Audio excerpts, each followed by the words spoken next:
तरीके से लीडरशिप दी है वह हमेशा सराहनीय रही है। अगर हम पंजाब की बात करें, डिफेंस में the contribution of Punjab can never be forgotten.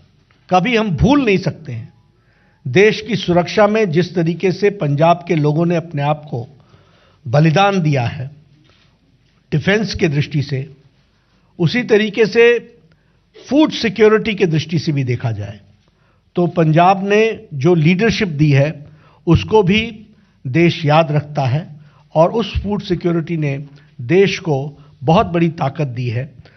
Punjab ने हमेशा हमारे आशाओं को पूरा किया है। It has always fulfilled the expectations of the people of the country. इसलिए Punjab has been a leader in its own way और उन्होंने हम लोगों को दिया, हम लोगों को देश को एक दृष्टि से दृष्टि भी दी, दिशा भी दी है और ताकत भी प्रदान की है। इसको हमको ध्यान में रखना चाहिए। अगर हम सैक्रिफाइस की बात करें तो हम कभी भी गुरु गोविंद सिंह जी के बलिदान को नहीं भूल सकते, उनका हम योगदान को हम नहीं भूल सकते हैं। गुरु तेग बहादुर जी के बलिदान को हम नहीं भूल सकते हैं, जिनको हम हिंदी चादर के रूप में जानते हैं। उसी तरीके से अगर हम देखें तो जो शौर्य और बलिदान पंजाब का रहा है उसको सदा सदा भारत का इतिहास याद रखेगा। इसलिए वैलर और sacrifice of Punjab is always kept in high esteem and उसको हम पूरी इज्जत और पूरे याद करते हुए उसको हमेशा जो उन्होंने शहादत दी है, जो उन्होंने बलिदान दिया है, जो उन्होंने शौर्य दिखाया है, उसको उस देश हमेशा नमन करता है और याद करता है। पंजाब ने हम लोगों को सांस्कृतिक दृष्टि से भी नेतृत्व दिया है। पंजाब ने हम लोगों को राजनीतिक दृष्टि से भी नेतृत्व दिया है और पंजाब ने आर्थिक दृष्टि से भी हमको नेतृत्व दिया है। सेंटर स्टेज पर अगर देखा जाए तो आज़ादी की लड़ाई में लाला लाजपत राय का योगदान हो, फिर चाहे शहीद भगत सिंह का योगदान हो, कभी भी देश नहीं भूल सकता है और देश हमेशा याद रखेगा उस बलिदान को। इसको भी हमको ध्यान में रखना चाहिए। अगर हम बात करें बलिदान के दृष्टि से तो जब मैंने कहा कि शहीद भगत सिंह को हम याद रखते हैं तो उसी तरीके से मास्टर तारा सिंह जी के भी कंट्रीब्यूशन को हम नहीं भूल सकते हैं। पंजाब को बहुत कुछ दिया है, पंजाब ने देश को बहुत कुछ दिया है, ये हमको ध्यान में रखना चाहिए। जहां तक आज पंजाब की स्थिति है, it needs a special attention. आज एक विशेष ध्यान देने की आवश्यकता है। पंजाब एक प्रोग्रेसिव स्टेट होने के बावजूद आज 3 लाख करोड़ के डेट में खड़ा है और उसी के साथ साथ जो ये डेवलपमेंट इंडेक्स पर खड़ा था, धीरे धीरे खिसकते हुए ये नीचे की ओर आया है और इसीलिए इस स्टेट को आर्थिक दृष्टि से सबल बनाना, सफल बनाना और ठीक दृष्टि से आगे ले जाना, यह हम सब की जिम्मेवारी होती है और एनडीए अलायंस का यह उद्देश्य रहेगा to bring back Punjab on track और उसको फिर से गति के साथ आगे बढ़ाने के लिए एक सिंसियर एफर्ट किया जाए। और इसके लिए सेंटर स्टेट रिलेशनशिप स्टेबिलिटी के लिए भी और सेफ्टी के लिए और सिक्योरिटी के लिए यह भी बहुत आवश्यक है। इसको हमको ध्यान में रखना चाहिए।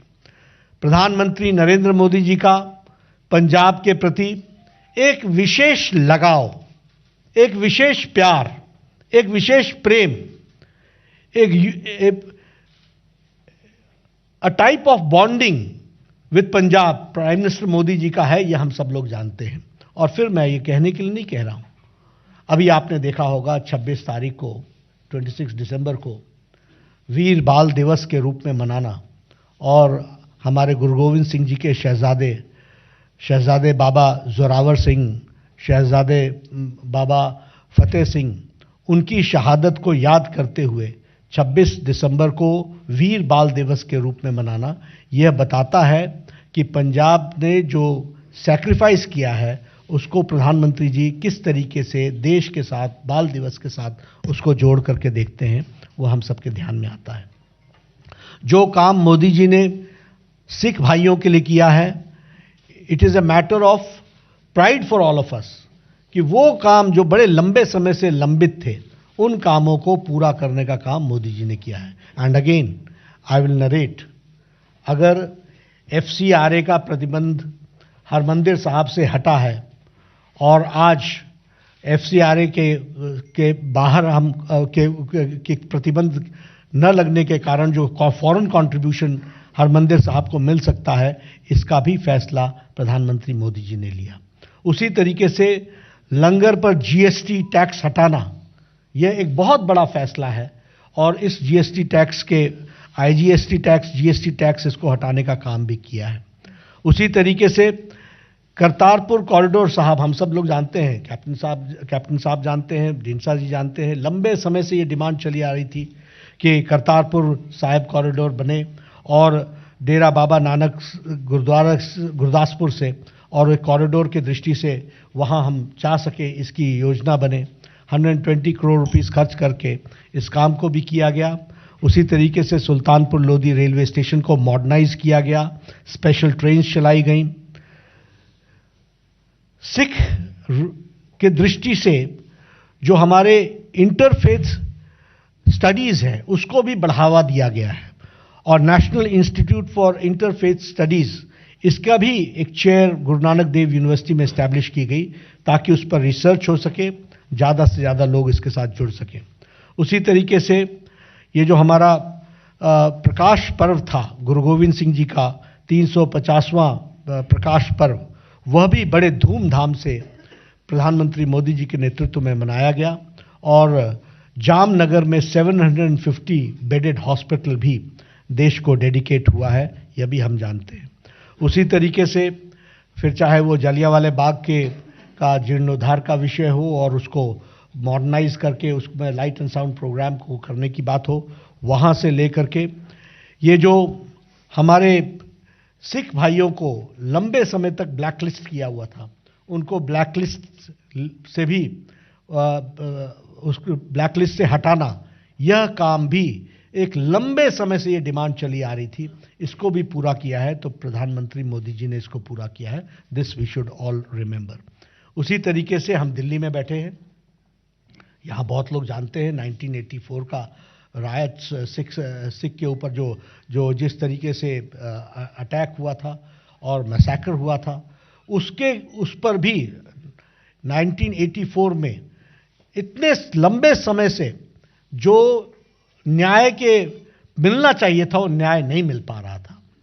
प्रधानमंत्री मोदी जी ने एसआईटी बैठा करके और जो हमारे विक्टिम्स थे उनको उनके आंसू पोंछने का काम किया और जो दंदना करके दिल्ली में घूम रहे थे, आज वो तिहाड़ जेल में हैं, उनको अंदर डालने का भी काम किया है।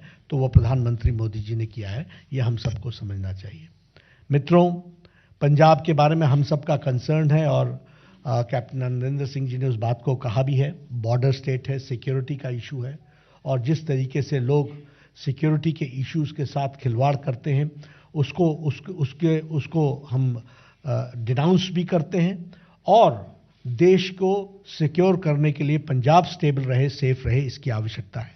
हम यह भी जानते हैं कि माफिया राज ने एक तरीके से माफिया ने पंजाब को कई दृष्टि से खोखला किया है।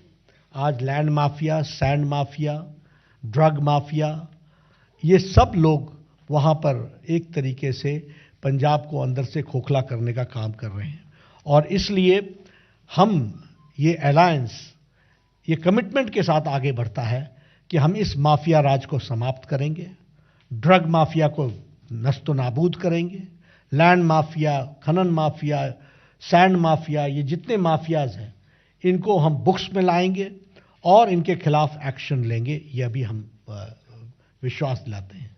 और इसके साथ साथ हमारी नीति जो भारतीय जनता पार्टी राष्ट्रीयता से ओतप्रोत है, उसी तरीके से पंजाब लोक कांग्रेस ने हमेशा सिक्योरिटी को इशू माना है और उसी तरीके से ढींसा साहब ने भी सिक्योरिटी को इशू माना है।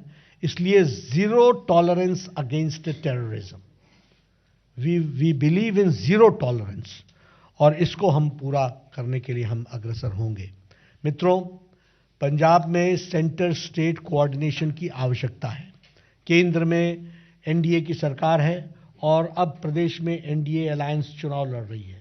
प्रदेश में भी हमारी सरकार बने, यह हम अपील भी करते हैं और इस अपील के साथ हम जनता के बीच में जाते हैं। डबल इंजन की सरकार की आवश्यकता पंजाब को है और डबल इंजन की सरकार को हमको वहां पर लाना है। इस काम को पूरा करने के लिए हम सब लोग एनडीए के अलायंस में चुनाव लड़ रहे हैं। आप लोगों के साथ हमारी बार बार मुलाकात होगी। मैंने आपके सामने चुनाव में जाने की भूमिका, उसके बारे में भी कुछ इंगित किया है और चुनाव में हमारा अलायंस के नंबर्स के बारे में भी आपको हमने चर्चा की है। मैं अभी निवेदन करूंगा हमारे अलायंस पार्टनर पंजाब लोक कांग्रेस के अध्यक्ष कैप्टन अमरिंदर सिंह जी से कि वो अपनी बात को रखें।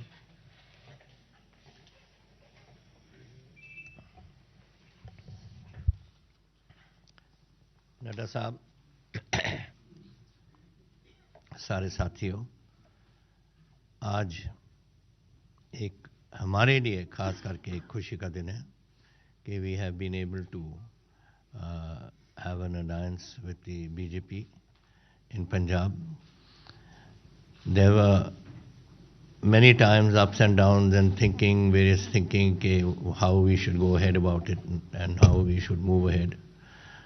But finally, the consensus that emerged within our party, and I think also in Tinsa Saab's party, he will of course say it on his own and tell you all what he thinks.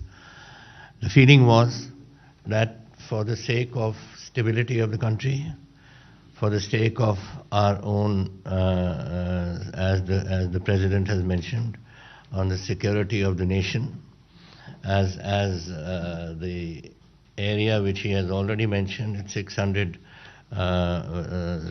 kilometers we have from Pathankot to Fazilka, which is for me, it was a formidable occasion to deal with it. I remember that there was a time which used to come when we used to give, there used to be these people going across the rivers, dropping off whatever they had to drop. Then there was these wires which were put up, where people used to go tunnel under the wires and give all these weapons and whatever. And let me tell you, and I'm not saying this for any other reason, this has been my stand from the very beginning, that the amount of weaponry that has come in, what the President has mentioned, perhaps he has mentioned too little. I can tell you that I have had,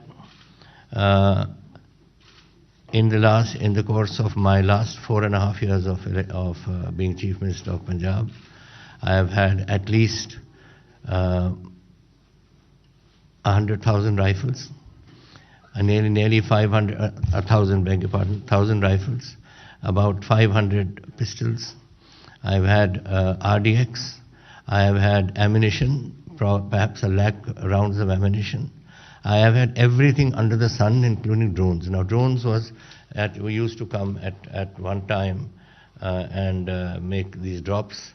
And this was last year when we started, just before the COVID period. That was the time when it used to come. And I used to then wonder that what is the objective of this whole exercise. And then we followed it up, and we followed where these drones were being dropped.